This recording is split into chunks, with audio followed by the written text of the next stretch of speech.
everyone. In today's lecture we are going to discuss about animal kingdom. Basis of classification के बाद हमारा जो पहला फाइलम है वो है पोरीफेरा. ठीक है, इसी को अपन डिस्कस करने जा रहे हैं. ध्यान दें, porifera is made of two words. Pori means pore and another word is fera. Fera or fere, it means bearers or bearing animals. Bearers or bearing. It means porifera is pore bearing animal. Porifera is what beta? Pore bearing animal. We know animal is multicellular organism. Among the animal, porifera is first multicellular animals. It is first multicellular animal. Since pores are present in the body of animals, so the name of this phylum, specifically the common name of this phylum is sponges. Common name of this phylum is sponges. Student, कभी ना कभी आपने sponges देखे होंगे. Foam देखा ना आपने, foam जो सोफा में लगा होता है या होटल के अंदर डाइनिंग टेबल पर पहुंचने के लिए फोम होता है, तो ये पोरीफेरा भी उसी तरह होते हैं. आप इसको समझो, ये नेचुरल स्पंजेस हैं. ठीक है, अगर इसकी बात करें तो ये कौन सा पोरीफेरा है? ठीक है sir, this is sycon. What is this? This is sycon. Common name of sycon is scypha. Scypha. Sir, it is euspongia. Euspongia. Okay student, common name of euspongia is bath sponge. bath sponge. and this is student, ये जो आप देख रहे हैं ना कि एक rod है, उसके ऊपर जैसे कि आपने देखा कबाब लगा होता है ना, तो ये सीख कबाब है बिल्कुल इसी तरह. ठीक है, ये है बेटा Spongilla. Spongilla. And common name of Spongilla is fresh water sponge. एक बात याद रखना कि स्पंज जो होते हैं वो मोस्टली मराइन होते हैं. यही वाले जो स्पंज होते हैं ये फ्रेश वाटर में होते हैं. बच्चों को एक बहुत ज़्यादा कंफ्यूजन होता है इसको लेकर कि इस यूस्पोंजिया का कॉमन नाम क्या है और स्पॉन्जिला का कॉमन नाम क्या है. तो याद रखना बच्चे, आपको मैं याद करने के लिए एक ट्रिक दे रहा हूँ. ये जो यू है ना, तो आपको इसको ऐसे याद करो. You should bath daily. तो याद रखना, ये जो यू वर्ड है ये बाथ के साथ है. यू स्पंजिला किससे जुड़ा हुआ है? बाथ स्पंज के साथ. तो these are the examples of phylum porifera. These are the organism of phylum porifera. अब इसमें से अपन एक ऑर्गेनिज्म को उठाएंगे, एक स्पेसिमेन को उठाएंगे और उसी के थ्रू हम सारे कॉमन कैरेक्टर, सारे जनरल कैरेक्टर और यूनिक कैरेक्टर को समझने की कोशिश करेंगे. Now sir, if we talk about the general characters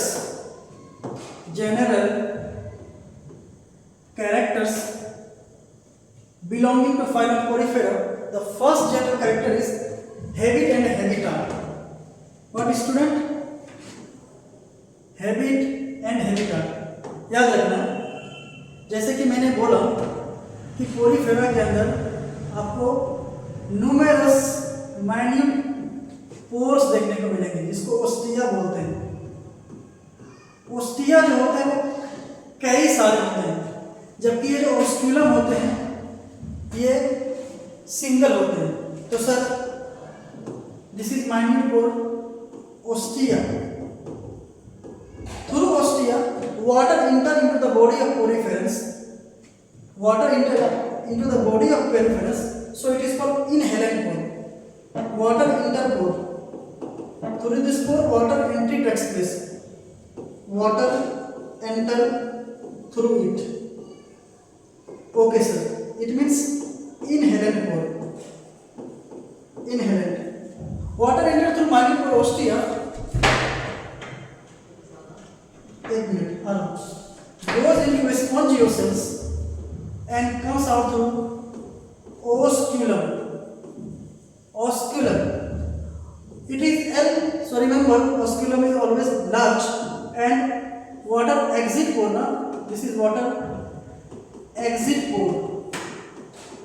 Sir, that's why it is exhalent pore. Exhalent pore. So then. What is this, sir? This is spongiocele.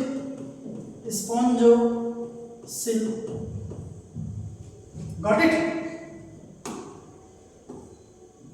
Yes, sir.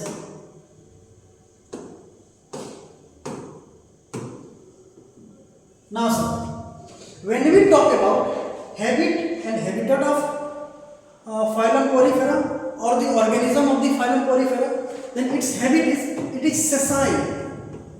What about its habit? It is sessile. It is fixed and it is attached to substratum. Attached to substratum. याद रखना और अच्छे से समझना इस बात को कि ये समुद्र के अंदर, समुद्र की तली में, वहाँ पे रॉक्स पे जाके चिपक जाते हैं, सेडेंटरी होते हैं, फिक्स होते हैं और ये मूव नहीं करते हैं। जब ये मूव नहीं करते हैं तो कॉमन में आदमी इसको प्लांट समझ लेते हैं। ये do not show any response, इसको टच करो, ये कोई रिस्पॉन्स नहीं बताते हैं। ध्यान देना, ये पहला फाइलम है। तो पहले फाइलम को जो आप एनिमल देख रहे हो, इसका नेचर क्या है? इसको टच करो, ये रिस्पॉन्स शो नहीं करेगा। Sir, it was about the habit. When we talk about habitat, habitat के केस में ऑल आर एक्वेटिक। सारे पोरीफेरस एक्वेटिक होते हैं, जिसमें मोस्टली क्या होते हैं? मराइन होते हैं। याद रखो, मैंने मोस्टली मरीन बोला है, ऑल मरीन नहीं बोला है। इट मीन्स यस, कुछ ऐसे पोरीफेरन हो सकते हैं जो मरीन नहीं होंगे। तो याद रखना, यहाँ पर एक्सेप्शन के फॉर्म में अभी मैंने दिखाया था आपको, कि ये जो स्पॉन्ज है, सीख कबाब वाले जो स्पॉन्ज है, ये फ्रेश वाटर होते हैं। क्या होते हैं? फ्रेश वाटर होते हैं। इसलिए याद रखना कि सारे स्पंज मरीन नहीं होते। Spongilla, it is fresh water sponge.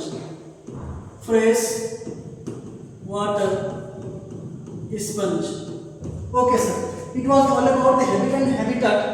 Now when we talk about asymmetrical, this structure is bud-like structure, and this bud structure usually do not attach. Since it do not detach from their body parts, so what will be the symmetry? Its symmetry will be something what? No symmetry, asymmetrical. आप इसको किसी भी तरह से दो part में बांट नहीं सकते, तो ये मोस्टली एसिमेट्रिकल होते हैं।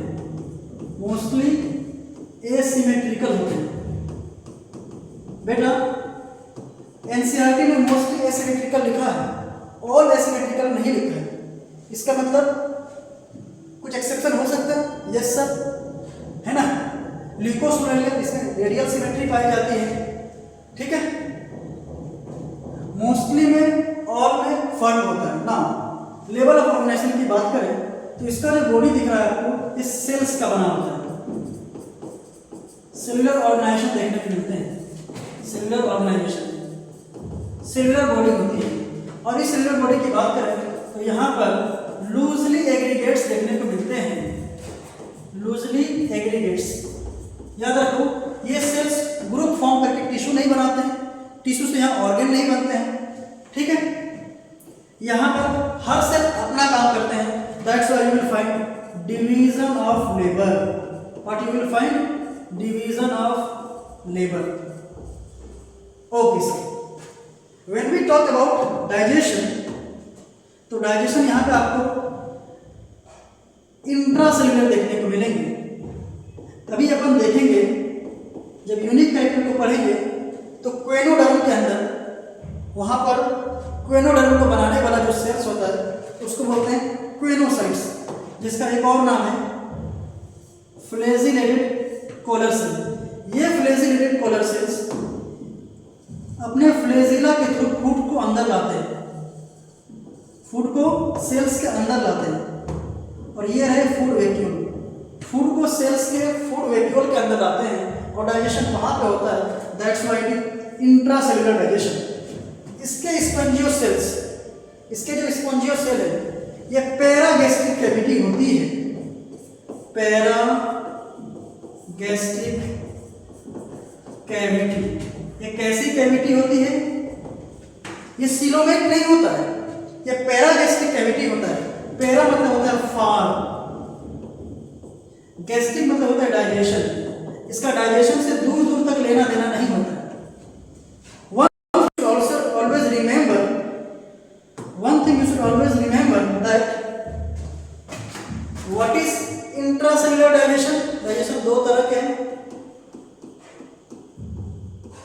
डाइजेशन दो तरह के हैं, एक है इंट्रासेल्युलर, दूसरा है एक्स्ट्रासेल्युलर। ध्यान देना सर, ये स्टमक है, स्टमक के इस सेल से एंजाइम निकले और यहां पर जो फूड पार्टिकल्स आया, यहां पर जो फूड पार्टिकल्स आए, फूड का डाइजेशन सेल के अंदर नहीं हुआ, सेल से जो एंजाइम निकले उस एंजाइम ने सेल के बाहर किया। That's why it is extracellular. Why? In case of this structure, ये सेल्स है और सेल्स के यहाँ पर एंजाइम निकलेंगे और ये जो फूड पार्टिकल्स आया, ये जो फूड पार्टिकल्स आया, इसका डाइजेशन सेल्स के अंदर होगा। जब डाइजेशन सेल्स के अंदर होगा तो ये क्या कहलाएंगे? Intracellular digestion. ठीक उसी तरह ये जो सेल्स हैं, this cells is of choanocytes, choanocytes ये सेल्स कहलाते हैं क्वेनोसाइट्स। क्वेनोडर्म लेयर की जो सेल्स होती है उसको अपन क्वेनोसाइट्स बोलते हैं। और फूड का डाइजेशन क्वेनोसाइट सेल्स के फूड वैक्यूल में हो रहा है, अंदर में हो रहा है, तो हम कहेंगे सर इसका डाइजेशन कैसा है? इंट्रासेल्युलर है। Okay sir, when we talk about respiration and excretion, तो रेस्पिरेशन गैसियस सेक्शन इसके बॉडी सरफेस से ही होंगे और एक्सक्रीशन भी ऑस्क्यूलम के थ्रू हो जाएगा, तो बॉडी सरफेस के थ्रू ही होगा। तो याद रखना, थ्रू बॉडी सरफेस। एक बात मैंने बोला था कि जब आप इस ऑर्गेनिज्म को टच करोगे तो टच करने के बाद ये रिस्पॉन्स शो नहीं करते हैं, ये रिस्पॉन्स शो नहीं करते हैं, तो सर यहाँ पर न्यूरॉन सिस्टम क्या होंगे? एब्सेंट होंगे। लेकिन सिलेंट्रेट के केस में आप उसको टच करो, मजा चखा देगा, उसके स्टिंगिंग सेल आपको चुभ जाएंगे। क्यों? क्योंकि वहां पर क्या है? न्यूरल सिस्टम डेवलप होने जा रहा है, डेवलप हो चुका है। Now this is about the sir body coelomate. याद रखो, स्पॉन्जियोसिल एक पैरागैस्ट्रिक कैविटी है, यहाँ पर कैविटी नहीं होता है, सीलोमेट नहीं होता है। That's why it is acoelomate. It was all about the examples of porifera. After that we were discussing about general character of porifera. Now in another slide we are going to discuss about body wall and unique character. Student, this one is very important. अगर हम body wall की बात करें तो sir इसका जो body wall होता है वो है डिप्लोब्लास्टिक। डिप्लो मतलब दो, ब्लास्टिक मतलब जर्म लेयर। यहाँ पर दो जर्म लेयर देखने को मिलेंगे। आइए देखते हैं sir. It is outer germ layer pinacoderm, जो कि एक्टोडर्म है, जबकि ये वाले जर्म लेयर कहलाते हैं choanoderm. What is this student? Choanoderm. Pinacoderm एक तरह का एक्टोडर्मल लेयर है, एक्टोडर्मल लेयर. और याद रखो एक्टोडर्मल जो होंगे तो प्रोटेक्शन का काम करेंगे, जबकि क्वेनोडर्म एंडोडर्मल लेयर है, एंडोडर्मल है. और ये एक्टोडर्म, एक्टोडर्म. स्टूडेंट यहाँ पर डर्म हटाएंगे, यहाँ पर भी डर्म हटाएंगे और उसी लेयर की वजह से उसके सेल को बना देंगे. तो सर यहाँ पर पिनेकोडर्म के जो सेल्स होते हैं उसको कहते हैं पिनेकोसाइट्स, पिनेकोसाइट्स. और ये जो ऑस्टिया के जो सेल्स होते हैं उसको बोलते हैं पोरोसाइट्स, पोरोसाइट्स. पोरोसाइट्स और पिनेकोसाइट्स दोनों ने मिलकर क्या बनाया? पिनेकोडर्म. इस पिनेकोडर्म के फंक्शन की बात करें तो इसका फंक्शन हो जाएगा स्टूडेंट प्रोटेक्शन इन नेचर. अच्छा सर, क्वेनोडर्म की अगर अपन बात करें तो यहाँ के जो सेल्स होंगे वो कहलाएंगे क्वेनोसाइट्स. क्या कहलाएंगे? क्वेनोसाइट्स. आप क्वेनोसाइट सेल्स को देख ही लेते हैं, ध्यान देना. क्वेनोसाइट्स जो होते हैं ये इस तरह के सेल्स होते हैं. हमारा एक कॉलर है ना, कॉलर, तो इस सेल्स के ऊपर एक कॉलर टाइप का है और उसके ऊपर फ्लैजिला लगा हुआ है. That's why it is called flagellated, flagellated collar से, फ्लैजिलेटेड कॉलर से. ना यहां पर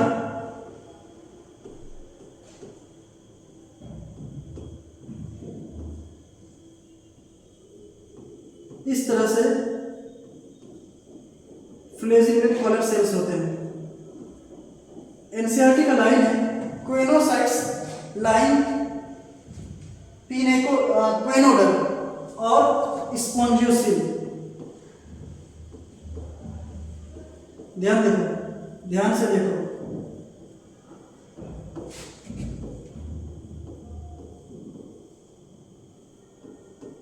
ये रहे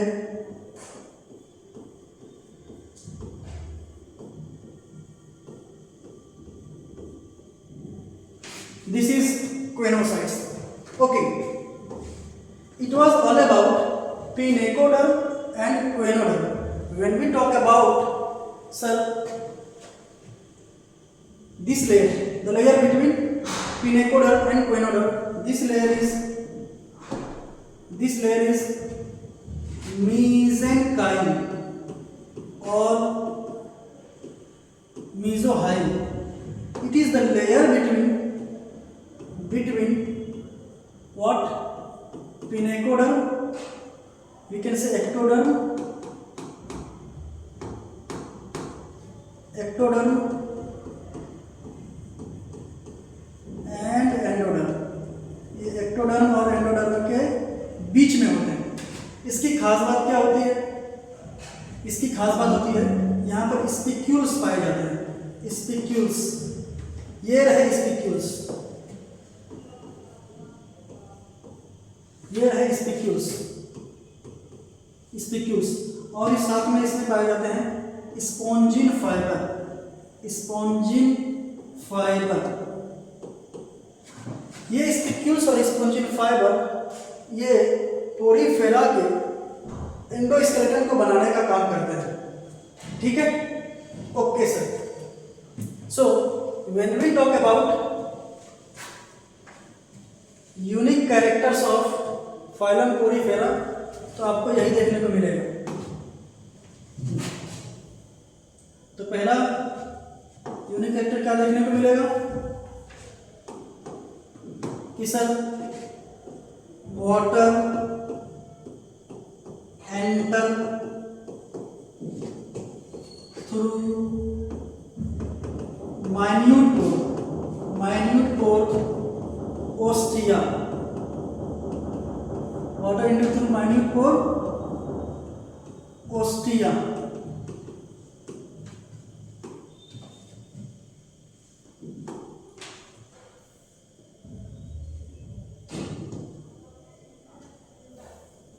goes into spongocyl, goes into spongocyl and exit through osculum, osculum। तो ये होना पोरीफेरा का यूनिक फीचर्स है, एक तरह से डिस्टिंक्टिंग फीचर्स है जो बाकी फाइलम से इसको अलग करता है। और ये क्वेनोसाइट्स भी पोरीफेरा के अलावा दूसरी जगह नहीं मिलते हैं, ठीक है। तो ये भी इसका एक यूनिक कैरेक्टर हो गया, क्वेनोसाइट्स का होना भी यूनिक कैरेक्टर हो गया। वाटर एंटर थ्रू माइन्यूट पोरोस्टिया goes into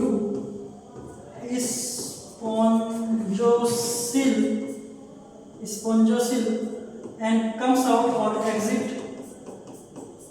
through osculum, osculum। Always remember, osculum is large one, single one, while ostia is numerous or many in number and minute one।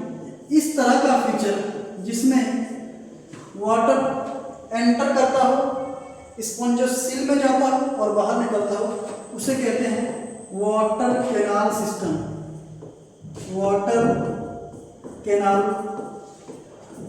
System. ध्यान देना sir, इससे फायदा क्या है? इस वाटर कैनाल सिस्टम से फायदा क्या है? ये पोरीफेरा को किस तरह से फायदा पहुंचाते हैं, क्या क्या काम करते हैं? The function of water canal system will be, it will bring what water and in water oxygen is dissolved, so it will help in respiration। तो सर ये काम करेंगे रेस्पिरेशन में। अच्छा, through water there is lot of nutrient which is also dissolved in the water, so it will help in providing nutrition, provide nutrition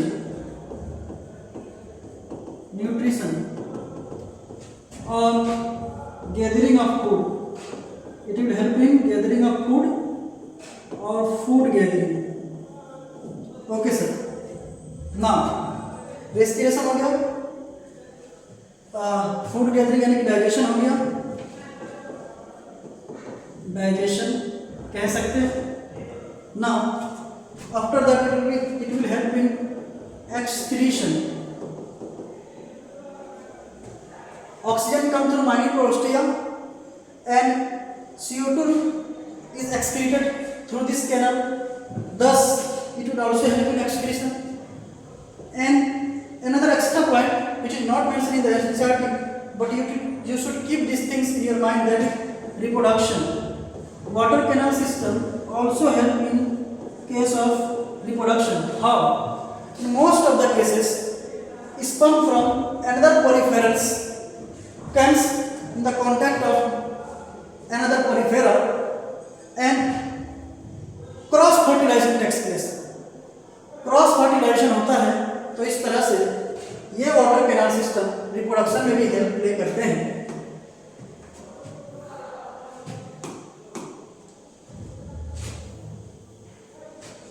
ठीक है sir. इसके बाद अगर हम अपन ने दूसरा पढ़ा sir, this one first, second, choanocytes और flagellated collar cell,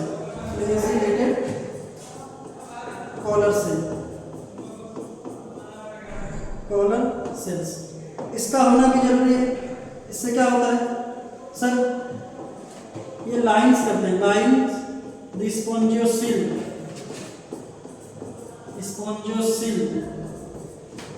and water canal,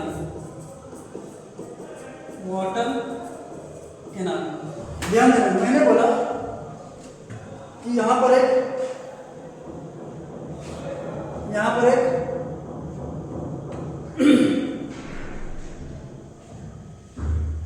बीच का जो लेयर है वो मेसोडर्म नहीं बल्कि मेसेंकाइम है।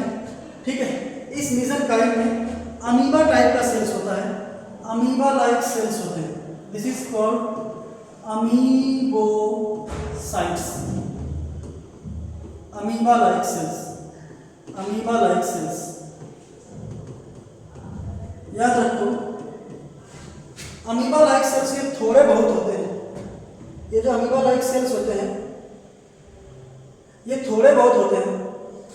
ये पूरा mesenchyme it is not formed by amoebocytes, amoebocytes travel in this mesenchyme. ये ठीक उसी तरह है कि जैसे ह्यूमन एक रोड पे ट्रेवल करता है, तो रोड किसका बना होता है? कंकड़ पत्थर का, डामर का, है ना, लेकिन उस पर ट्रेवल कौन करता है? ह्यूमन। तो वो आदमी का तो नहीं बना होता है। ठीक उसी तरह ये नॉन सेलुलर होते हैं। क्या होते हैं ये? नॉन सेलुलर होते हैं। ये इस चीज से मिलकर नहीं बना होता है। इस सेल को बनाने वाली चीजें ये नहीं, ये उसमें ट्रेवल करते रहती है। Okay sir, we dealt with two unique character features. Now third one is the examples of amoeboid cells, amoebocytes या अमीबा लाइक सेल्स के एग्जांपल कौन होते हैं? ये अमीबा लाइक सेल्स क्या होते हैं? अलग अलग सेल्स में कन्वर्ट हो जाते हैं। जैसे कि सर इसमें से एक है आर्कियोब्लास्ट, आर्कियोसाइट्स। आर्काइव मतलब होता है पुराना, आर्की, साइट्स मतलब होता है सेल्स। ठीक है, तो ये पुराने सेल्स होते हैं। इसमें क्या एक खास बात होती है, ये अमीबा लाइक जो सेल्स है ना, इसके बारे में एक लाइन लिख दूं, change into different cells as per requirement. Different cells ये अलग अलग सेल्स से बदल जाते हैं जैसे जैसे जरूरत पड़ता है उसके हिसाब से। और 2 मिनट 5 मिनट अलग अलग सेल में बढ़ जाते हैं। तो एक सेल है कौन? आर्कियोसाइट्स। आर्कियोसाइट्स का नेचर होता है ये अनडिफरेंशिएटेड सेल होते हैं, अनडिफरेंशिएटेड। और ये सेल की जो नेचर होती है वो है टोटीपोटेंट, मतलब ये एक सेल पूरा पोरीफेरा को बना सकते हैं। यानी सर इसके अंदर रीजनरेशन की कैपेसिटी होती है, रीजनरेशन है ना, रीजनरेशन की कैपेसिटी होती है। दूसरे सेल्स होते हैं स्क्लेरियोसाइट्स। ठीक है, स्क्लेरोसाइट सेल्स ये सिलिका बनाते हैं या फिर सर सिलिका या स्पिक्यूल्स जो बनता है वो इसी सेल से बनते हैं। ठीक है, ओके सर। तो स्पिक्यूल और स्पंजिन फाइबर, स्पिक्यूल और स्पंजिन फाइबर को यही बनाने का काम करते हैं। Form spicules and spongin fibre, समझना। स्पिक्यूल्स क्या होता है? ये जो इस टाइप का स्ट्रक्चर है स्पिक्यूल्स, और ये है स्पंजिन फाइबर। स्पंजिन फाइबर इसको बनाने का काम कौन करते हैं? स्क्लेरोसाइट्स।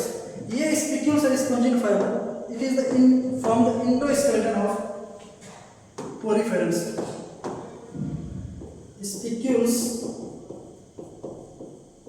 और स्पंजिन फाइबर ये एक तरह से शेप देने का काम करते हैं। फॉर्म एंडोस्केलेटन,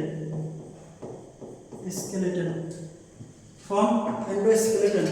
ठीक है, तो water canal system, choanocytes, archaeocytes, sclerocytes and spicular and spongin fiber, these are the unique features of phylum Porifera, distinctive features of phylum Porifera।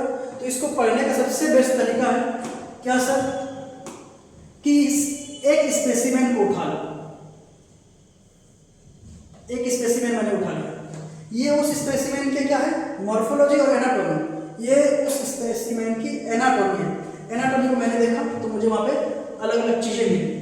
इस तरह से पढ़ने से क्या होता है, एक एग्जाम्पल की मदद से अपन उस पूरे फाइलम को समझ सकते हैं, पढ़ सकते हैं। तो this was all about unique features of phylum Porifera. Now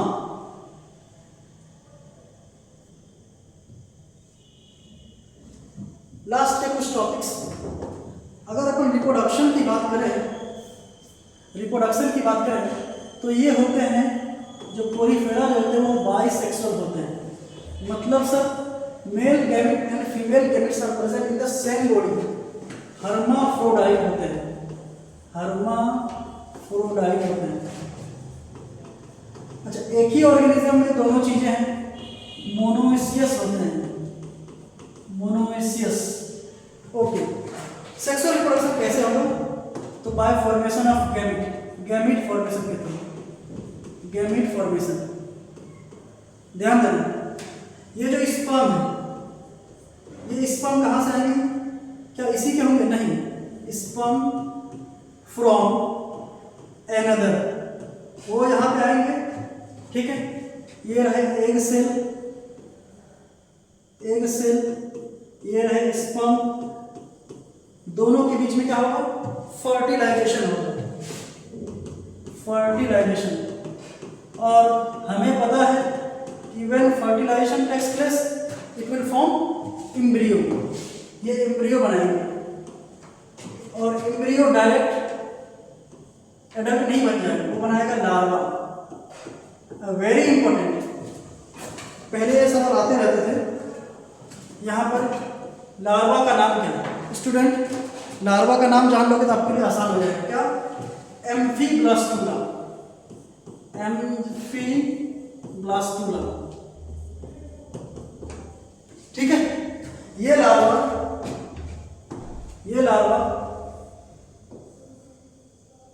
नया स्पंज बनाएंगे और फिर ये स्पंज जाके एडल्ट में कन्वर्ट हो जाएंगे। तो this was all about the sexual reproduction. Why, what और how asexual reproduction takes place? It takes place through fragmentation, fragmentation, है ना? ध्यान देना, ये फ्रेगमेंट यहाँ से टूटेंगे, ये फ्रेगमेंट यहाँ से टूटेंगे और नया क्या हो जाएगा? स्पंज बन जाएगा। यानी कि फ्रेगमेंटेशन से आपको यहाँ पर न्यू स्पंज देखने को मिलेंगे, है ना? New sponge, new sponge. दूसरा तरीका है बडिंग, बडिंग के थ्रू भी इसमें सेक्सुअल रिप्रोडक्शन होता है। कैसे? ये बर्ड यहाँ से डिटैच होंगे और डिटैच होकर क्या बना लेंगे? ये बडिंग के थ्रू नए स्पंज बना लेंगे, बिल्कुल ऐसे ही न्यू स्पंज बना लेंगे। एक बात याद रखना और समझ के रखना, अच्छे से नोट करके,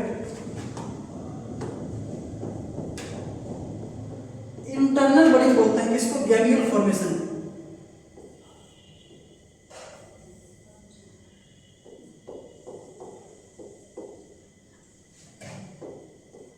अच्छा, ये जो इंटरनल बडिंग होता है तो उसको बोलते हैं गैम्यूल, गैम्यूल। एक तरह से इंटरनल बडिंग, इंटरनल बडिंग। और गैम्यूल का फॉर्मेशन नॉर्मल कंडीशन में आपको नहीं देखने को मिलेगा, ये देखने को मिलेगा एडवर्स कंडीशन में, एडवर्स कंडीशन। ठीक है, इस तरह से अपन चैप्टर के लास्ट की तरफ चलते हैं। लास्ट स्लाइड में जब आते हैं तो लास्ट वाला स्लाइड है फर्टिलाइजेशन। तो आपने देखा है कि क्रॉस फर्टिलाइजेशन होता है और कैसा होता है? Internal, internal fertilisation. क्रॉस क्यों होता है? कि sperm and ova are not produced in the same time, not produced in the same time. इसीलिए तो इसको दूसरे जगह से गैमेट को ट्रेवल कराना पड़ा। डेवलपमेंट की बात करें तो इनडायरेक्ट डेवलपमेंट होता है। क्यों? क्योंकि आपने देखा यहाँ पे लार्वा बनते हैं, एम्फीब्लास्टुला। ठीक है, लार्वा प्रेजेंट होते हैं। तो अगर हम शुरू से बात करें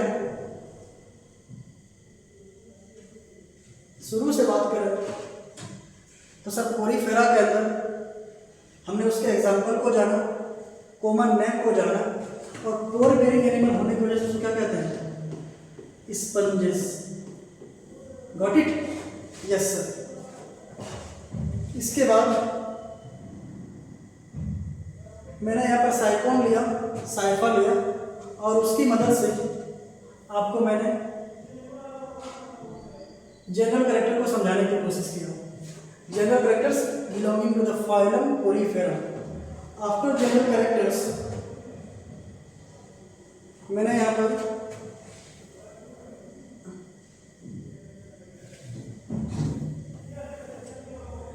एनाटॉमी पढ़ा। एनाटॉमी पढ़ने से क्या हुआ, मैंने उसके बॉडी वॉल को भी देख लिया। बॉडी वॉल कैसा है स्टूडेंट? डिप्लोब्लास्टिक है। कैसा है? डिप्लोब्लास्टिक। तो मैंने उसके बॉडी वॉल को देखा। बॉडी वॉल को देखने के बाद वाटर कैनाल सिस्टम की बात किया, कोएनोसाइट्स की बात किया, और अनगोसाइट सेल्स के एग्जाम्पल की बात की आपने। और इसके बाद वहीं पर मैंने देखा कि अनगोसाइट सेल्स ही स्पिक्यूल और स्पॉन्जिन फाइबर बनाने का काम करते हैं। After that